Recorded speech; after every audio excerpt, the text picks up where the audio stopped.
বাংলাদেশ ওলামা দল কেন্দ্রীয় সংসদ কর্তৃক আয়োজিত আজকের অনুষ্ঠানের প্রধান অতিথি সহ সঞ্চালক এবং ওলামা দলের কেন্দ্রীয় আহ্বায়ক এবং সদস্য সচিব মহোদয়, সবাইকে নোয়াখালী জেলা ওলামা দলের পক্ষ থেকে আন্তরিক মোবারকবাদ এবং শুভেচ্ছা জানাচ্ছি। প্রিয় নেতৃবৃন্দ, আমরা নোয়াখালীতে আলহামদুলিল্লাহ এককভাবে প্রোগ্রাম করতেছি এবং যে কোনো দোয়া অনুষ্ঠানে আমরা এককভাবে একত্রিতভাবে ওলামা দলের একটা প্রভাব থাকে।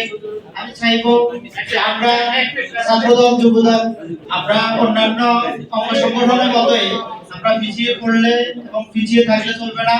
ছাত্রদল যুবদল স্বেচ্ছাসেবক দল যেমন কঠিন বাস্তবতা একটা কথা বলতেছি, আমি আমার ছোট একটা ইয়ে থেকে আপনারা সবাই আমার বড় হবে। স্বেচ্ছাসেবক দল আজ থেকে আরো 10-15 বছর আগেও কিন্তু একটা জনপ্রিয়তা এবং এত বড় বড় মিছিল সংগ্রাম নিয়ে কিন্তু ছিল না।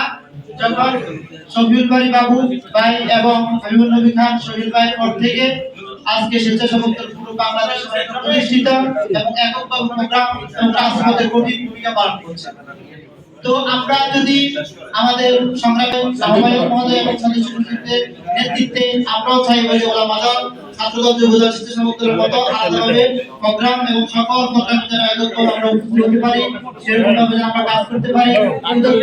অনুরোধ এবং আহ্বান জানিয়ে আমি আসসালামু আলাইকুম।